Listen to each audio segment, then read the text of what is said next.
अस्सलाम वालेकुम everyone, hope you are enjoying the series. मुझे इस बारे में जो है कोई क्वेश्चन हो तो वो आप कमेंट सेक्शन में बता सकते हैं।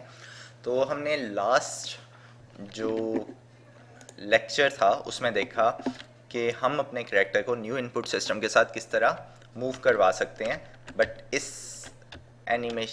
सारे लेक्चर में आपने देखा होगा कि ये स्टैटिक है। हमारा करैक्टर जो है, जब हम फॉरवर्ड प्रेस कर रहे हैं ये वॉक नहीं कर रहा, लेफ़्ट राइट प्रेस कर रहे हैं वॉक नहीं कर रहा।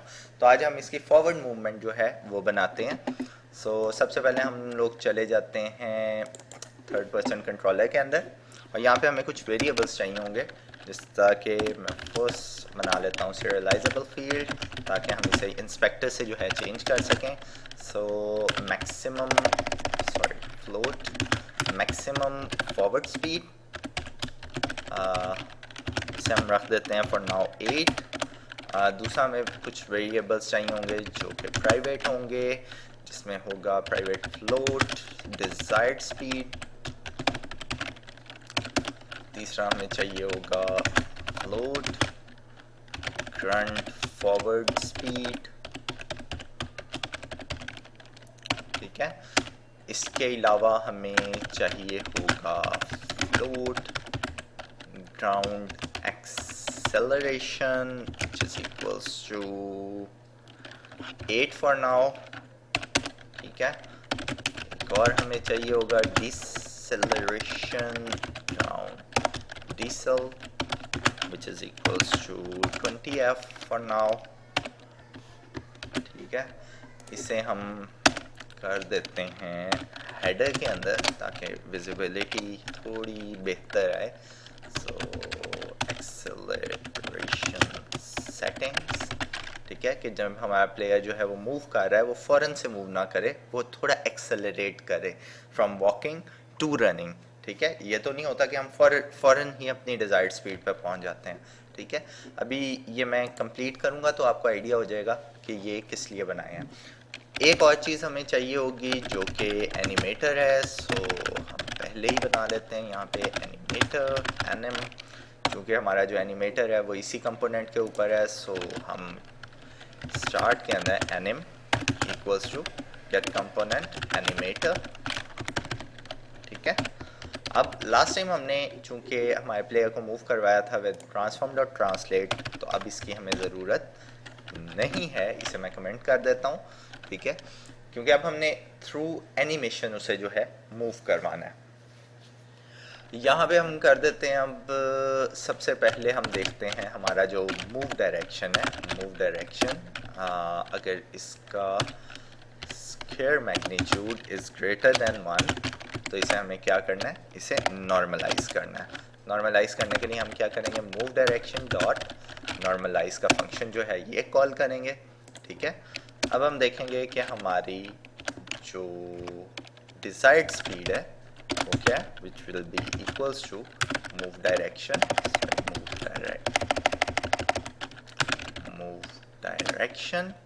Dot magnitude multiply by maximum forward speed. ठीक है, उसके बाद हम देखते हैं कि एक्सेलरेशन कितनी आनी चाहिए, क्योंकि हम एक वेरिएबल बना लेते हैं and make it like bar acceleration which is equals to. Acceleration देने से पहले मैं एक हेल्पर वेरिएबल यहाँ पे बनाने लगा हूँ। कहीं पे भी बना लेता हूँ, यहाँ पे बना लेता हूँ, ताकि हमें ये पता चल जाए कि इनपुट जो है वो आ रही है या नहीं आ रही। मतलब लाइक अगर फॉरवर्ड की इनपुट है तभी एक्सेलरेट करे ना, अभी अब उसने एक्सेलरेट करना है या डी एक्सेलरेट करना है, दैट टोटली डिपेंड्स ऑन कि इनपुट क्या है। तो उसके लिए मैं एक हेल्पर बना लेता हूँ, पब्लिक बूल, और shouldn't be public, it should be private bool is moving input। ठीक है, अब इसके अंदर मैं गेट कर लेता हूँ और इसके अंदर मुझे क्या चाहिए, रिटर्न mathf डॉट अप्रॉक्सीमेटली। इसमें मैं कर लेता हूँ मूव डायरेक्शन, क्योंकि वही जो है हमारे इनपुट मैनेजर के अकॉर्डिंगली जो है वैल्यूज़ जो है रिसीव कर रहा है। मूव डायरेक्शन डॉट मैग्नीट्यूड जो है इसका 0 के अप्रॉक्सीमेटली है या नहीं है। सो यहाँ पे मैं नोट कर लेता हूँ ताकि हमें ये भाई, क्योंकि इज़ मूविंग इनपुट है, सो अगर ये अप्रॉक्सीमेटली 0 के इक्वल्स होगा तो ये हमें क्या रिटर्न करेगा कि वी आर गेटिंग, ये हमें फॉल्स रिटर्न करेगा कि जो मूवमेंट है उसकी इनपुट नहीं रिसीव हो रही। अगर ये 0 से डिफरेंट है, लाइक 1 है, 0.5 है, 0.1 है, तो ये क्या करेगा, हमें रिटर्न कर देगा, बूल जो है ये ट्रू होगा, रिटर्न इसका ट्रू कर देगा। तो इसका मतलब है we are getting forward input, या हमें जो इनपुट है वो मिल रही है। सो हम यहाँ पे ये कर देते हैं, टर्नरी ऑपरेटर यूज़ करेंगे। इस मूविंग इनपुट जो है वो हमें क्या रिटर्न करता है, सो उसके डिपेंड पे अगर तो ये हमें ट्रू रिटर्न करता है, सो इसका मतलब है कि हमें इनपुट रिसीव हो रही है फॉर मूविंग। सो यहाँ पे आ जाएगा हमारा एक्सेलरेशन का ग्राउंड एक्सेल, और अगर ये हमें फॉल्स रिटर्न करता है तो we will be using deceleration. ठीक है, अब यहाँ पे आ जाएगा जी करंट फॉरवर्ड स्पीड हमारी कितनी है। तो करंट फॉरवर्ड स्पीड जो है वो हमारी इक्वल्स हो जाएगी मैथफ डॉट मूव टूवर्ड्स, इसमें क्या आना चाहिए, यहाँ पे करंट फॉरवर्ड स्पीड सबसे पहले, उसके बाद टारगेट हमारा क्या है, टारगेट हमारा है डिजायर्ड स्पीड, एंड टाइम कितना रिक्वायर्ड है, सो एक्सेलरेशन इसे हम मल्टीप्लाई कर देंगे टाइम डॉट डेल्टा टाइम के साथ, कि ये अपडेट में कॉल होगा आई गेस। सो ठीक हो गया। अच्छा, अब ये करंट फॉरवर्ड स्पीड की जो वैल्यू है ये हमें देनी है हमारे एनिमेटर को। सो यहाँ पे हम कर देते हैं nm डॉट सेट फ्लोट। अब ये फ्लोट कौन सा है, हम ये अभी बनाएंगे, बट यहाँ पे मैं मूवमेंट का लिख देता हूँ, और इसे क्या वैल्यू देनी है, करंट फॉरवर्ड स्पीड की वैल्यू। ठीक है, सो अब हम चले जाते हैं यहाँ पे और एनिमेटर पे चले जाते हैं। अब प्लेयर का जो हमने एनिमेटर बनाया था उसके अंदर सिंपल आइडल की एनिमेशन पड़ी है, so I am gonna delete it for now. ठीक है, अब ये बेस लेयर के अंदर इंस्टेड ऑफ एनिमेशंस में एक सब स्टेट मशीन बना लेता हूँ, जिसको मैं नाम दे देता हूँ मूवमेंट का। इस सब स्टेट मशीन के अंदर आऊँगा तो ये देखें बेस लेयर है, ये मूवमेंट है। ठीक है, इसके अंदर मैं क्या बनाऊँगा, एक ब्लेंड ट्री बनाऊँगा। ठीक है, इसे मैं दे देता हूँ मूव फॉरवर्ड, या ठीक है मूव फॉरवर्ड, या मैं कर देता हूँ इसे फॉर सिंप्लीफिकेशन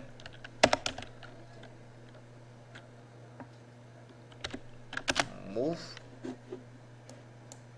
इस ब्लेंड ट्री के अंदर आऊँगा तो आप ये देखें एक ब्लेंड ट्री है, ये यहाँ पे मुझे वैल्यूज़ दे रहा है 0 से लेके 1 तक।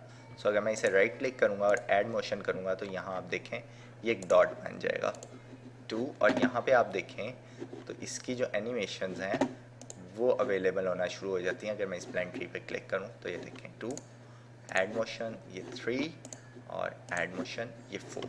अब मैंने ये 4 क्यों बनाई हैं अभी आपको पता चल जाएगा। हमने कुछ एनिमेशंस जो हैं वो रखी थी, मैं इसे ज़रा लॉक कर रहा हूँ और प्रोजेक्ट की विंडो में जा रहा हूँ। सो हमारी एनिमेशंस यहाँ पे पड़ी होंगी। सबसे पहले 0 पे आइडल की एनिमेशन, सो यहाँ पे मैं आइडल की एनिमेशन यूज़ करता हूँ। ठीक है, उसके बाद वॉकिंग की होगी तो ये रही वॉकिंग की एनिमेशन। ठीक है, उसके बाद आ जाती है हमारी रनिंग की एनिमेशन, सो मैं यहाँ पे भी रनिंग की करता हूँ। और फोर्थ वन रनिंग फास्ट, जिसे मैं फॉर नाउ एनिमेटर से चेंज कर देता हूँ विद 1.5। ठीक है, कि इसकी जो स्पीड है वो थोड़ी चेंज होगी। अब ऑटोमेट थ्रेशोल्ड्स करूँगा ना तो ये इक्वली ब्लेंड करेगा इंसानों को ऑटोमेटिकली। ठीक है, और अगर मैं इसे चाहता हूँ कि जो आइडल से वो वॉक की तरफ, ये देखें यहाँ पे जो है ये सबसे फर्स्ट जो है ये आप देख रहे हैं, यहाँ पे आप गौर कीजिएगा, जब मैं इसे प्रेस कर रहा हूँ तो ये आइडल है, ये सेकंड है वॉकिंग की, थर्ड है रनिंग की, और ये फोर्थ है रनिंग फास्ट की।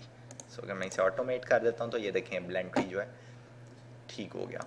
अब अगर आप चाहते हैं कि आइडल से वॉकिंग की तरफ ये जल्दी है, जस्ट इसे पिक करना है और ड्रैग करना शुरू करना है, तो ये देखें यहाँ पे इसका जो ब्लेंड ट्री है ये डिफ़र कर रहा है, ठीक है। सो यहाँ से यहाँ पे वैल्यूज़ हमारे पास 0 से 1 तक हैं, लेकिन हमने मैक्सिमम स्पीड दी थी 8 तक, तो मैं इससे 8 कर देता हूँ, ठीक है। और इससे मैं थोड़ा सा आइडल को, क्योंकि मैं चाह रहा हूँ कि जल्दी आइडल से वॉकिंग की तरफ जाए, वॉकिंग से इधर तक चलें, ठीक है, ये इक्वली ब्लेंड रखते हैं। और यहाँ पे अब मैं एनिमेटर के अंदर बनाऊंगा, प्लेयर के एनिमेटर के अंदर पैरामीटर बनाऊंगा, जो कि ये ब्लेंड ने ऑटोमेटिकली बनाया है मेरे लिए। ये ब्लेंड के नाम से इसे मैं चेंज कर दूंगा मूवमेंट के नाम से, ठीक है। आपने देखा था वो मूवमेंट का जो एनिमेटर मौजूद था। अब हम इसे प्ले करके देखते हैं और इनपुट्स जो हैं वो देते हैं, देखते हैं क्या होता है। फॉर नाउ मैं एनिमेटर से अप्लाई रूट मोशन जो है ये ख़त्म कर रहा हूँ, ठीक है, ताकि अभी तक हमने कैमरे का उसके साथ फॉलो अप नहीं दिया, तो हम यहाँ देख लेते हैं कि हमारी मूवमेंट जो है वो किस तरह से हो रही है। So forward, okay, forward, back to normal. So अब वॉकिंग की एनिमेशन पे यहाँ देख रहे हैं आप कि आके रुक जाता है इन सारी एनिमेशंस पे। सो इशू ये हमारे कोड में नहीं है, कहीं पे भी इशू नहीं है। इशू एक्चुअली ये है कि इसकी जो एनिमेशन है उसे हमने लूप नहीं किया हुआ। सो वॉकिंग में आते हैं, लूप टाइम, अप्लाई, और इसी तरह रनिंग में आते हैं, लूप टाइम एंड अप्लाई। दोबारा प्ले करते हैं और अब मैं W प्रेस कर रहा हूँ।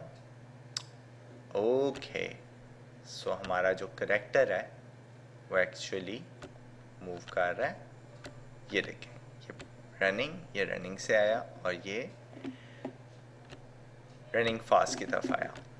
अच्छा, अब ये जो हमारी एनिमेशंस हैं ये थोड़ी सी वियर्ड बिहेव कर रही हैं, ठीक है, तो इनको हम अभी देखते हैं कि ये क्या मसला है और इसे किस तरह फिक्स किया जा सकता है। अब चूंकि हमारा जो करेक्टर है उसका जो अवतार है वो कंपैटिबल नहीं होगा, सो मैं करता ये हूँ कि हमारा जो प्लेयर है उसमें सेलेक्ट पे चला जाता हूँ और इसका जो अवतार है यहाँ पे इसे यूज़ करूँगा for all the animations. So animations में आता हूँ, ये सारी एनिमेशंस को क्लिक करता हूँ, मेक श्योर कि ये ह्यूमनाइड पे हों, कॉपी फ्रॉम अदर अवतार, और ये अवतार कौन सा होना चाहिए, अब ये अवतार होना चाहिए हमारे प्लेयर का, जो प्लेयर का मॉडल है जो हम यूटिलाइज़ कर रहे हैं। सो इस प्लेयर के मॉडल के अंदर ये देखिए ये वाला अवतार है। सो इसे प्लेस किया and click on apply.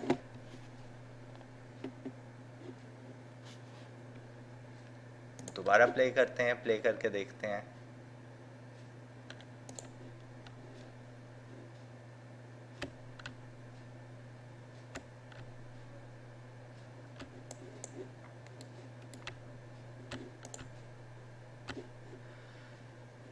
Okay, still issue जो है वो अवेलेबल है। मैं एनिमेशंस को देख लेता हूँ एक बार, जितनी भी हमने एनिमेशंस हैं वो बनाई हैं। सो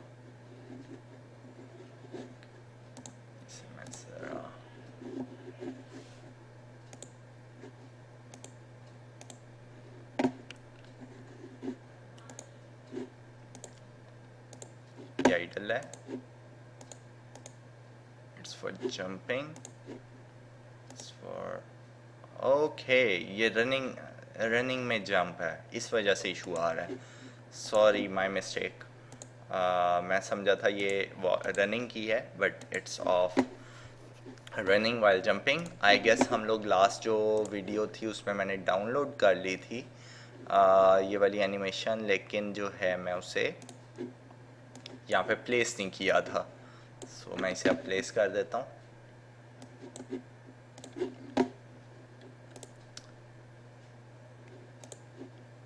इससे ये रनिंग वाली है। Okay that's fine. अब इसे हम कर देते हैं ह्यूमनाइड पे, अप्लाई कर देते हैं। अगर आपकी कई बार इस तरह होता है कि जो मॉडल है उसकी हायरार्की डिफरेंट होती है, तो यहाँ पे जो आपकी एनिमेशन है वो डिफरेंटली बिहेव कर रही होती है। लाइक उसका पाँव मुड़ा हुआ है तो ये वगैरह, तो आपने क्या करना है, क्रिएट फ्रॉम दिस मॉडल से, जिस तरह भी मैंने पहले किया था, अपने प्लेयर के करेक्टर को यहाँ मूव करना है और उसके अकॉर्डिंगली, उसके अवतार के अकॉर्डिंगली इसने रिप्लेस कर देना है एनिमेशंस को। बट आई गेस हमारा यही मॉडल है जो हमने यूटिलाइज़ किया है, सो हम इंसानों पे क्रिएट फ्रॉम दिस मॉडल जो है इजीली अप्लाई कर सकते हैं। ठीक है, क्योंकि वही करेक्टर हम यूज़ कर रहे हैं। अगर डिफरेंट है और आपके पाँव जो हैं वो टेढ़े आ रहे हैं, जिसका नॉर्मली लेफ़्ट जो पाँव है आपका ये वाला, ये टेढ़ा हो जाता है, सो उसका यही ईजी फिक्स है। अब हमने करना ये है कि जाते हैं एनिमेटर के अंदर, और एनिमेटर के अंदर हमने ये रनिंग जंप वाली जो एनिमेशन है, ये चूँकि गलत लगाई थी, इसे रिप्लेस कर देते हैं विद वन रनिंग। ठीक है, और यहाँ पे भी हम लोग रनिंग कर देते हैं और इसे 1.5 पे रखा हुआ है। So let's play it again.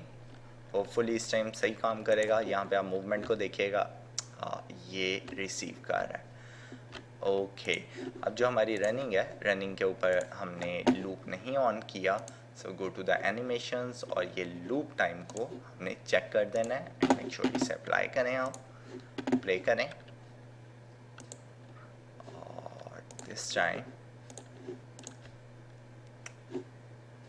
It's working perfectly.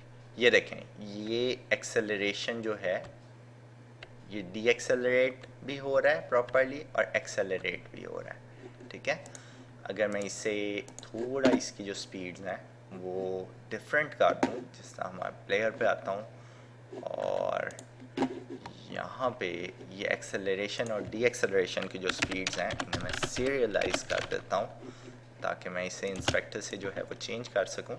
So control C, control V और कंट्रोल एस, ताकि मैं यहाँ से जो है इसकी वैल्यूज़ जो हैं वो चेंज कर लूँ। सो अब ये मूविंग स्पीड जो है इसकी ज़रूरत नहीं रही वैसे फ़िलहाल तो, बट फॉर नाउ इसे मैं 5 कर देता हूँ और रुकने की स्पीड को भी 5 कर देता हूँ। सो अब देखें, अब आपको प्रॉपर इफेक्ट का पता चलेगा। ये देख रहे हैं, और ये मैंने छोड़ दिया, ये मैंने प्रेस किया और ये मैंने की को छोड़ दिया। ये प्रॉपरली जो है आप देख रहे हैं कि आपका करेक्टर जो है वो मूव कर रहा है और ये रुक रहा है। सही हो गया। द वेरी नेक्स्ट थिंग अब हमने ये करनी है कि ये जो हमारा करेक्टर है ये एक्चुअली मूव नहीं कर रहा, बल्कि ये हमें लग रहा है, तो इसके हम रूट मोशन जो है ये इनेबल कर देंगे। हमारी एनिमेशंस के अंदर जो है रूट मोशन अवेलेबल है, तो जिसे जैसे ही मैं चेक करूँगा सो अब हमारा जो करेक्टर है वो प्रॉपरली मूव करेगा। So if I press W, ये करेक्टर मूव करना शुरू हुआ एंड देन रुक गया।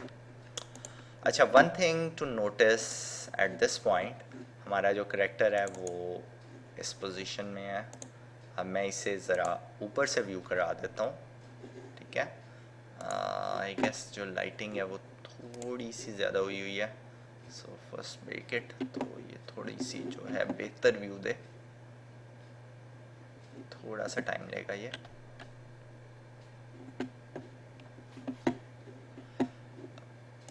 लाइटिंग यहाँ इनेबल कर देता हूँ और लाइटिंग शुड बी, और यहाँ पे मैं शेडेड वायर फ्रेम को एक्टिव कर देता हूँ। ठीक है, अब आपने ये देखना है कि हमारा जो करेक्टर है आइदर ये स्ट्रेट लाइन में मूव कर रहा है या नहीं। ठीक है, जी एक्सिस जो है वो इसका स्ट्रेट लाइन है। So let's play.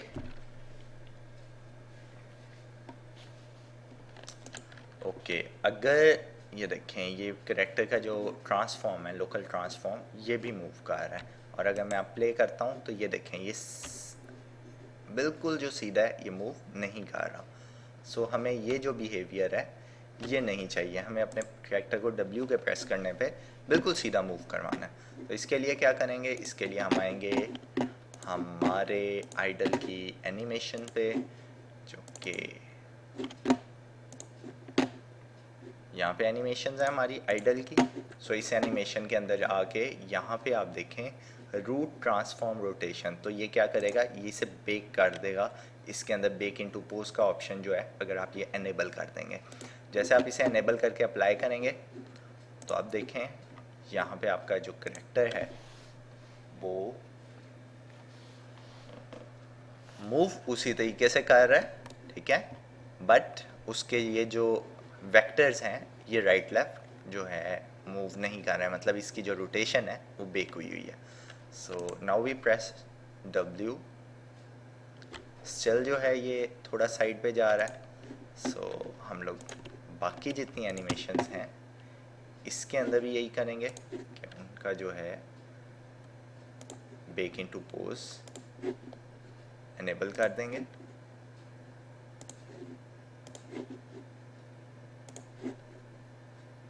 Bake into pose apply, walking का बेक इनटू पोज एनेबल करके अप्लाई।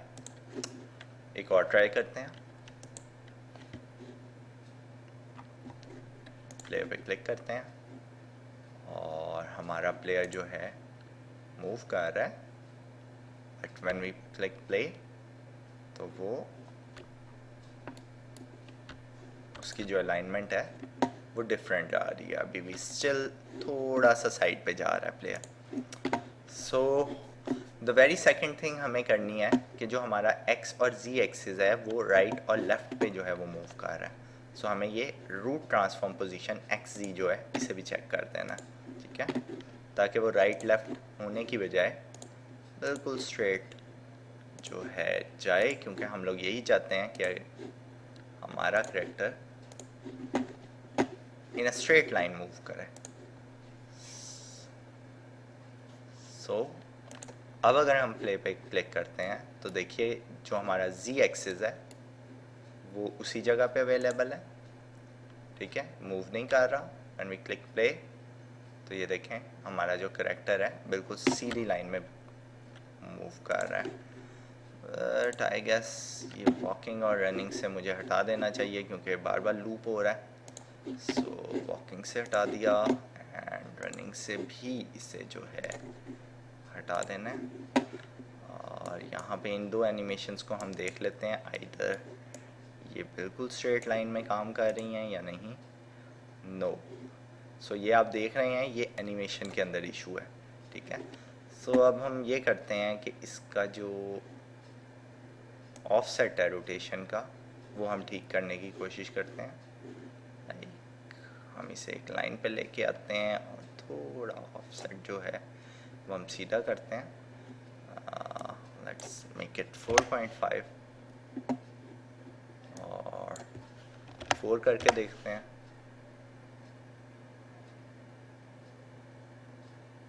uh, 4.2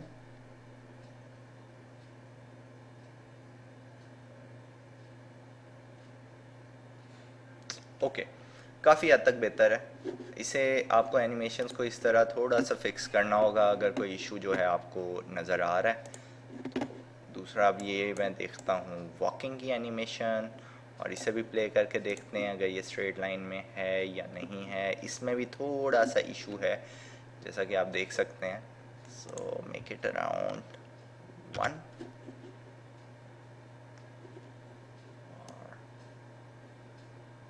थोड़ा सा हम इसे इधर लेके आते हैं लाइन के ऊपर ताकि हमें आइडिया हो जाए। So 2 will be perfect I guess. So थोड़ी देर आपने प्ले करके देखना है, if it sticks with the straight line then आपकी एनिमेशन ठीक है, अदरवाइज आपको थोड़ा सा मैसअप करना है with the values over here and then click apply. Now when you press the play button, ठीक है, तो आपका जो एनिमेशन है वो आइडल वाली प्ले हो रही है। Now when you press W तो ये देखें हमारा करेक्टर ऑलमोस्ट परफेक्टली जो है वो स्ट्रेट लाइन में मूव कर रहा है। ठीक है, तो ये था आज का ट्यूटोरियल। होपफुली आपको पसंद आया होगा। अगर आपको ये सीरीज़ जो है वो अच्छी लग रही है या इसमें किसी किस्म का मसला आ रहा है तो कमेंट्स में लाजमी बताइएगा। इंशाल्लाह अगली वीडियो में आपके साथ दोबारा हाजिर हूँगा। तब तक के लिए अल्लाह हाफ़िज़।